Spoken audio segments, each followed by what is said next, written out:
Hello साथियों, मैं आप सभी का एक बार पुनः अपने YouTube चैनल के माध्यम से स्वागत करता हूं।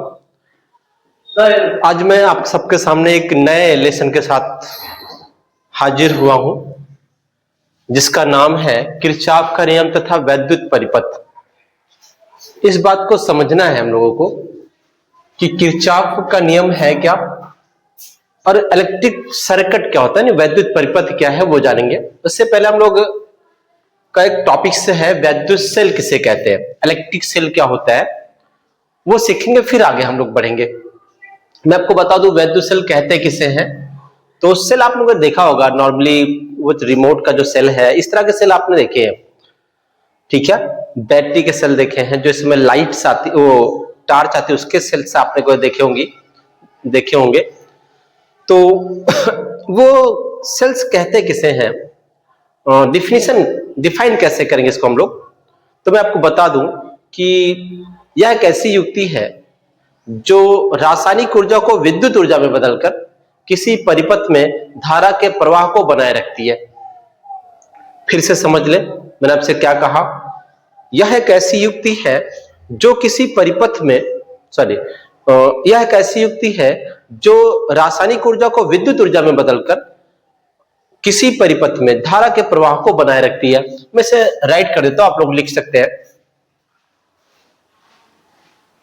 यह एक ऐसी युक्ति है जो इधर से लिख लेता हूं, रासायनिक ऊर्जा को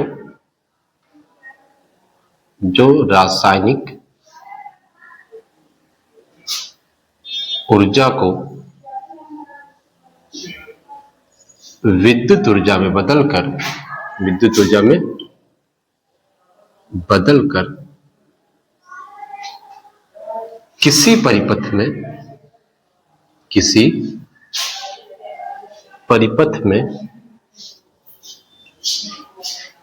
किसी परिपथ में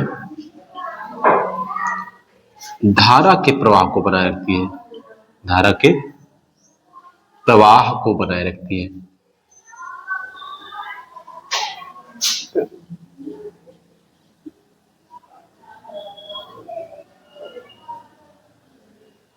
ठीक है साथी, तो आपका ये बात रही। इसको सही कर लेता हूं, ठीक है। तो आपने ये देखा कि वैद्युत सेल कहते किसे हैं। तो मैंने आपसे कहा यह एक ऐसी युक्ति है जो रासायनिक ऊर्जा को विद्युत ऊर्जा में बदलकर किसी परिपथ में धारा के प्रवाह को बनाए रखती है। इट इज इलेक्ट्रिक सेल, ठीक है। यानी सीधा सा मतलब है वैद्युत सेल है क्या, तो रासायनिक ऊर्जा को विद्युत ऊर्जा में बदलती है, ठीक है। दूसरा है, इसमें हम लोग नोट पॉइंट भी पढ़ेंगे, ठीक। आप चाहे तो बता दें, इसमें भिन्न भिन्न धातु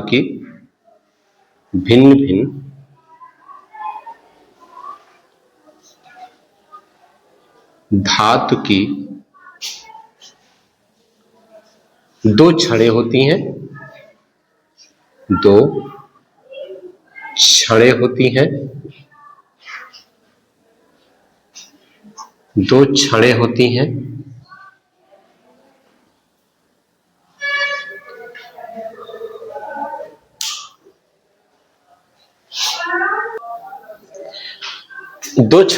हैं जिन्हें इलेक्ट्रोड कहा जाता है। जिन्हें क्या कहा जाता है? इलेक्ट्रोड कहा जाता है। गलत हो गया, इलेक्ट्रोड कहा जाता है। आगे बता ले, ये छड़े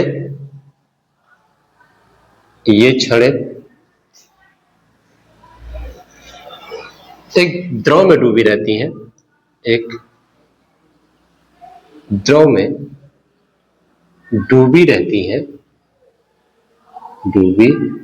रहती है जिससे वैद्युत अपघट्य कहा जाता है, जिससे वैद्युत अपघट्य कहा जाता है। ये हुई आपकी बात सेल के बारे में थोड़ी सी।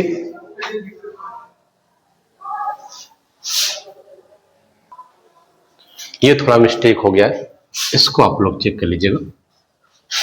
तो इस तरह से ये रहा आपका वैद्युत सेल किसे कहेंगे। तो अब मैंने आपसे कहा इसमें भिन्न भिन्न धातु की दो छड़ें होती हैं जिन्हें इलेक्ट्रोड कहा जाता है, और ये छड़ें एक द्रव में डूबी रहती हैं जिससे वैद्युत अपघट्य का, जो वो द्रव जिसमें दोनों छड़ें डूबी होती हैं, उस लिक्विड का नाम है वैद्युत अपघट्य।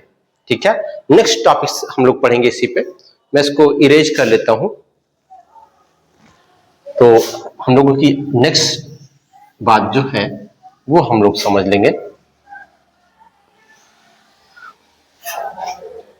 अगली हम लोगों की बात है सेल का आंतरिक प्रतिरोध। सेल का आंतरिक प्रतिरोध।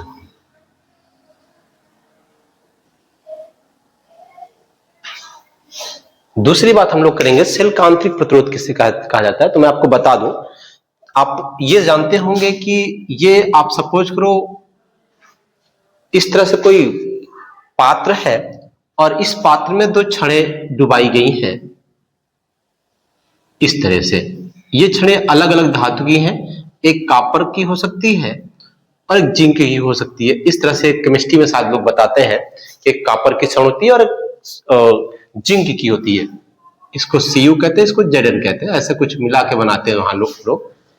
ठीक, तो जब इसको डुबाते हैं तो एक मतलब इससे जब हम लोग किसी उस पर लिक्विड में डुबाते हैं तो एक क्षण धनावेशित हो जाती है और एक ऋणावेशित हो जाती है। ठीक है, अब इससे हम लोग किसी सर्किट को जब जोड़ते हैं, थोड़ी इससे हम लोग किसी सर्किट को जैसे जब जोड़ते हैं, ठीक, यानी बल्ब लगा करके, तो ये बल्ब जलती होगी और ये सर्किट नहीं जुड़ता है। यहां भी किसी से जोड़ना होना चाहिए, ये जुड़ता नहीं है। इसका मतलब ये है कि इस वैद्युत अपघट्य जो आपको दिख रहा है इसमें भी करंट चलता है।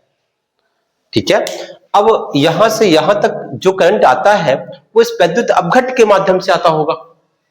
ठीक है, कहने का मतलब यह है, तो यहां तो धारा बहने के लिए एक सर्किट बनाई गई है, दो एक है, एक ये है कि ये चालक है, लेकिन वैद्युत अपघट्य इसको जोड़ा नहीं गया होता है। तो कहने का मतलब यह है कि वैद्युत अपघट्य में भी करंट चलता है। तो वैद्युत अपघट्य जो है आपको जो दिख रहा है, ठीक, यानी जो इसमें लिक्विड दिख रहा है वैद्युत अपघट्य है वो, और ये वैद्युत अपघट्य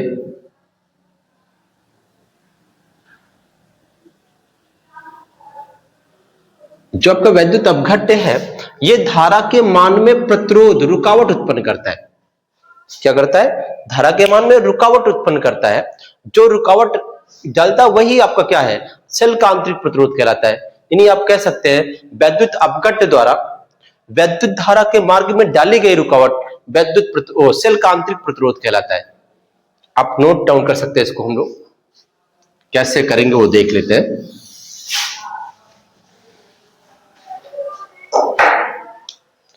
देखिए, वैद्युत अपघट्य द्वारा विद्युत अपघट्य द्वारा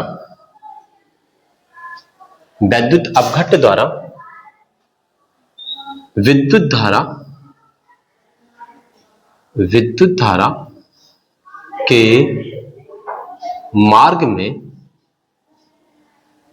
डाली गई रुकावट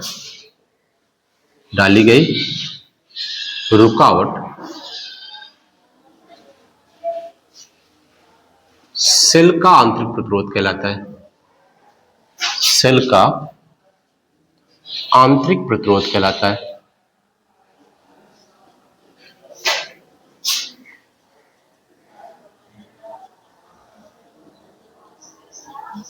ये बात समझ आई होगी आप लोगों को, फिर से समझ लें।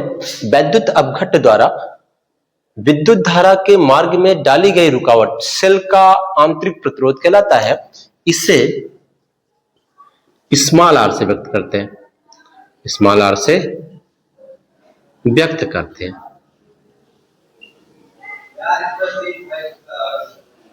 ये आपके कुल मिला के अब ये टॉपिक्स आपका रहा। नेक्स्ट टॉपिक हम लोग देखेंगे सेल के आंतरिक प्रतिरोध की निर्भरता, ऐसा कुछ है।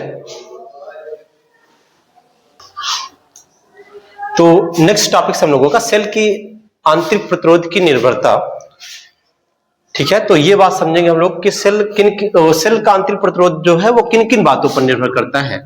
तो पहली बात हम लोग करेंगे, उससे पहले मैं आपको बता दूं कि लिखना कैसा है। तो आप लिख दीजिए सेल का आंतरिक प्रतिरोध, सेल का आंतरिक प्रतिरोध, आंतरिक प्रतिरोध निम्न बातों पर निर्भर करता है, निम्न बातों पर निर्भर करता है। कुछ ऐसा। तो पहली बात करेंगे, पहली बात ये देखा गया कि जब आप इन दोनों प्लेटों के बीच की दूरी बढ़ाते हैं, जो वैद्युत अपघट्ट में छड़ें डूबी हैं, तो सेल का आंतरिक प्रतिरोध बढ़ जाता है, ठीक है। तो आप कह सकते हैं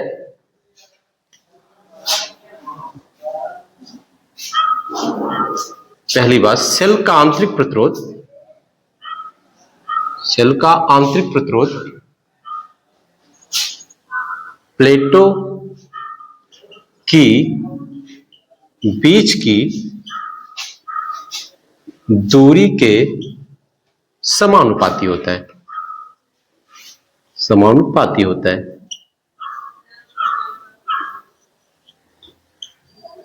कहने का मतलब यह है कि जो सेल में प्लेटें डूबी हैं, मतलब ये और ये, अगर इनकी बीच की दूरी हम बढ़ा दें, मतलब इस डिस्टेंस को हम लोग और इंक्रीज कर दें, तो सेल का आंतरिक प्रतिरोध बढ़ जाएगा, ठीक है।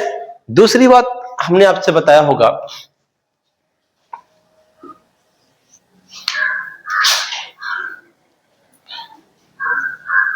सेल का जो आंतरिक प्रतिरोध है, सेल का आंतरिक प्रतिरोध वैद्युत अपघट्ट में डूबी, जो आपको दिख रही है सेल का आंतरिक प्रतिरोध जो है वो सेल में डूबी हुई क्षणों के या प्लेटों के क्षेत्रफल के व्युत्क्रमानुपाती होता है। अर्थात यह है कि अगर ये आपको देख एरिया नाप ले, ये एरिया नाप ले, ये इसका क्षेत्रफल है। एक सेकेंड, यहां पे एक और वर्ड जोड़ लीजिएगा, यहां लिखिए दोनों। दूसरी बात हम लोग करेंगे, सेल का जो आंतरिक प्रतिरोध है वो घोल में डूबी हुई, घोल में डूबी हुई प्लेटों के क्षेत्रफल के, प्लेटों के क्षेत्रफल के व्युत्क्रमानुपाती होती है, व्युत्क्रमानुपाती होती है। अर्थात कहने का मतलब यह है कि अगर आप इसको और डुबा दोगे, इसके भीतर घोल में और अंदर लेके आओगे, तो सेल का आंतरिक प्रतिरोध बढ़ जाएगा, इंक्रीज हो जाएगा, ठीक। यानी क्षेत्रफल बढ़ाने से सेल का आंतरिक प्रतिरोध घट जाएगा शायद। व्युत्क्रमानुपाती है, यानी R प्रोपोर्शनल 1/A है, इसको बढ़ाएंगे तो ये घट जाएगा, हाँ घटाने से बढ़ जाएगा, सॉरी बढ़ाने से घट जाएगा, ठीक। इसको और डुबाएंगे, सेल का आंतरिक प्रतिरोध कम हो जाएगा। जितना अंदर डूबी रहेगी सेल का आंतरिक प्रतिरोध उतना कम रहेगा। तीसरी बात हम लोग करेंगे,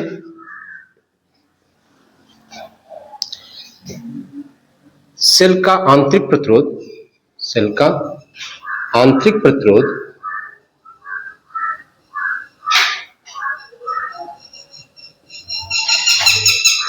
वैद्युत अपघट्ट की सांद्रता बढ़ाने पर, वैद्युत अपघट्ट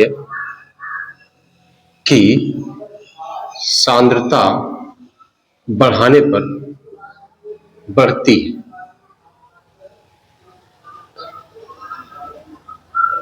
ठीक, क्या होती है? बढ़ जाती है। क्या करने से? सांद्रता बढ़ाने से। सांद्रता का मतलब यह है कि जो इसमें वैद्युत अपघट्ट आपको घोल दिख रहा है, इसको और गाढ़ा कर दिया जाए। गाढ़ा करेंगे तो सेल का आंतरिक प्रतिरोध क्या हो जाएगा? इंक्रीज कर जाएगा, बढ़ जाएगा। ठीक है। चौथी और अंतिम बात करेंगे हम लोग, सेल का आंतरिक प्रतिरोध,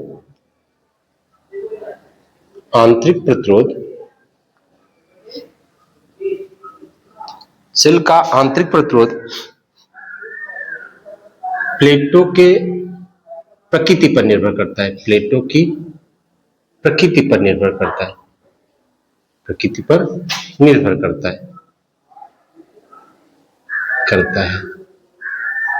ठीक, कहने का मतलब यह है कि जो जैसे आप लोगों ने प्रतिरोध पढ़ा होगा, ठीक है, तो आपने सुना है कि लोहे का प्रतिरोध कुछ होता है, तांबा का कुछ है, सोना का कुछ है, चांदी का कुछ है। तो आपने सुना होगा चांदी का प्रतिरोध सबसे कम होता है। ठीक है। तो इसी तरह जो इस पे प्लेटें डुबाई जा रही हैं, अगर वो अलग अलग प्लेट डुबाई जाए, जैसे इसमें कॉपर और जिंक डुबाई गई है, ठीक है, इस तरह से अलग किसी पदार्थ को डुबाया जाए तो सेल का आंतरिक प्रतिरोध इंक्रीज या डिक्रीज हो सकता है। किसी का कम हो सकता है, किसी के लिए ज्यादा हो सकता है। थैंक यू साथियों, इस वीडियो में इतना ही।